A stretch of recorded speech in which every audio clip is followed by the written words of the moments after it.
Bismillahirrahmanirrahim. Assalamualaikum warahmatullahi wabarakatuh. Apa kabarnya anak-anak? Ketemu lagi dengan Ibu. Hari ini, pada video kali ini, Ibu akan mencoba menjelaskan mengenai materi di sistem peredaran darah. Ya, di sini bisa kalian lihat ya, kompetensi dasar yang harus kalian pahami di bab ini cukup banyak.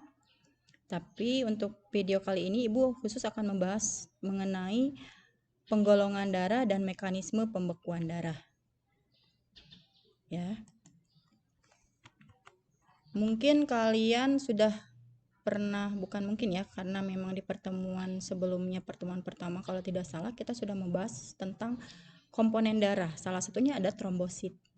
Ya, trombosit Ibu ingatkan kembali di sini kita tahu trombosit berfungsi untuk pembekuan darah. Trombosit ini bentuknya kecil, tidak teratur, dan tidak berinti. Dan di trombosit ini memiliki enzim trombokinase. Nah, enzim trombokinase ini akan diproduksi otomatis ya apabila darah keluar karena terluka. Otomatis ya dia akan mengeluarkan trombokinase. Kemudian trombokinase ini akan mengaktifkan protrombin menjadi trombin, tapi dia tidak bekerja sendiri. Jadi harus ada kalsium dan vitamin K. Jadi jangan lupa mengkonsumsi kalsium dan vitamin K untuk bisa kerja trombosit ini optimal ya dalam pembekuan darah. Ya. Nah, nanti aktifnya trombin ini akan mengubah fibrinogen menjadi benang-benang fibrin. Benang-benang fibrin inilah yang mungkin beberapa orang menyebutnya ini japah gitu ya. Ini yang akan menutup luka ya, sehingga darah tidak akan keluar terus-menerus. Gitu ya. Ini kurang lebih mekanismenya bisa kalian lihat di sini dari penjelasan barusan. Nah, kemudian dari mekanisme pembekuan darah kita bahas mengenai golongan darah karena memang ada hubungan di sini ya. Untuk golongan darah yang kita pakai itu adalah golongan darah sistem AB0, bukan O ya. Itu adalah sudah kesalahan yang memasyarakat ya, bukan O. Kalau O berarti ada agglutinogen O, tapi 0 karena dia tidak punya agglutinogen sehingga disebut 0. Ya.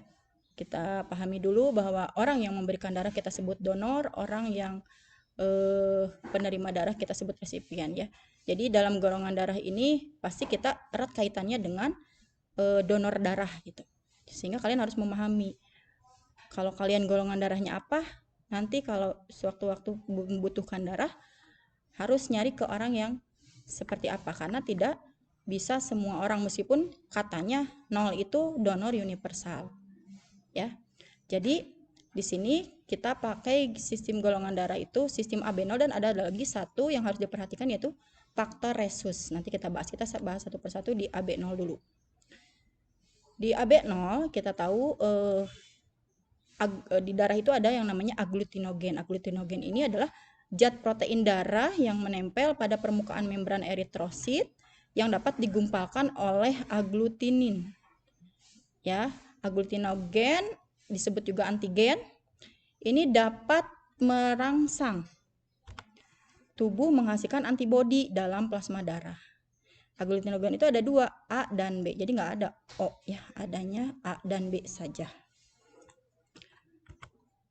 Nah, di dalam darah seseorang itu ada agglutinogen dan juga ada agglutinin. Agglutinin ini adalah protein darah yang dapat mengumpulkan agglutinogen. Agglutinin juga ada dua macam, ada agglutinin alfa dan agglutinin beta. Ya, ini kadang beberapa buku nulisnya A kecil, B kecil saja, tidak masalah. Yang penting penulisannya ini A kecil tadi, untuk agglutinogen A besar. Jadi ini ya cara menentukan golongan darah. Kalau kalian meneteskan darah dan diberikan serum, reaksinya akan seperti ini. Karena kita tahu orang yang agglutinogen A dapat orang yang memiliki golongan darah A mengandung agglutinogen A dan agglutininnya beta. Jadi bukan agglutinin A, kalau A nggak gumpal darahnya. mal bisa mengalir. Gitu ya.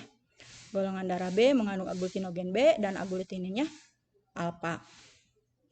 Yang AB dia punya dua-duanya aglutinogen dan tidak memiliki sama sekali aglutinin.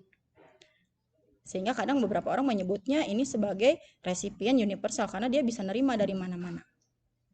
Kalau golongan darah 0 tidak mengandung aglutinogen A dan B, tetapi dia punya aglutinin alfa dan beta. Ya. Jadi donor universal, resipien universal itu sekarang sudah tidak terlalu berlaku sebenarnya karena kita ternyata sudah ditemukan ada faktor penentu lain dalam penggolongan dalam pendonoran darah, yaitu faktor resus. Resus ini ditemukan oleh Caroline Stenner dan Wiener di tahun 1940 ya. Jadi golongan darah ini berdasarkan ada atau tidaknya antigen resus pada permukaan sel darah merah. Awalnya ini ditemukannya di kera. Ya. Jadi kera yang ada di India, di Cina itu, kera-kera di Asia itu memiliki faktor resus, protein resus ini ya. Dan faktor resus ini ternyata hampir sama dimiliki oleh manusia orang Asia. Siga monyet ternyata ya, bukan itu maksudnya. Jadi mirip dengan yang ada di kerak darahnya. Kalau orang-orang barat katanya resusnya negatif katanya. Ya tapi ada juga ya. Jadi jika seseorang yang memiliki darah resus negatif diberi darah dari yang donor resus positif, mungkin di awal-awal pemberian tidak akan bermasalah, tetapi setelah pemberian berikutnya akan ada masalah karena resipien penerima yang resus negatif tadi akan membentuk faktor anti resus ya, sehingga donor berikutnya akan menyebabkan hemolisis. Hemolisis itu adalah pecahnya membran eritrosit sehingga hemoglobin terlepas bebas ke plasma darah. Nah, kalau terlepas bebas nanti ginjal ini kerjanya jadi ekstra, jadi berat untuk membuang-buangin keping-kepingan darah itu yang terlepas, dan sudah jelas donornya tidak akan berhasil, bahkan akan berbahaya untuk si penerima.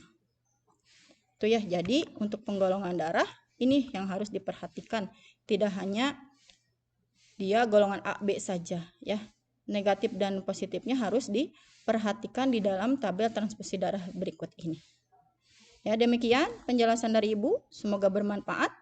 Akhirul kalam, wassalamualaikum warahmatullahi wabarakatuh.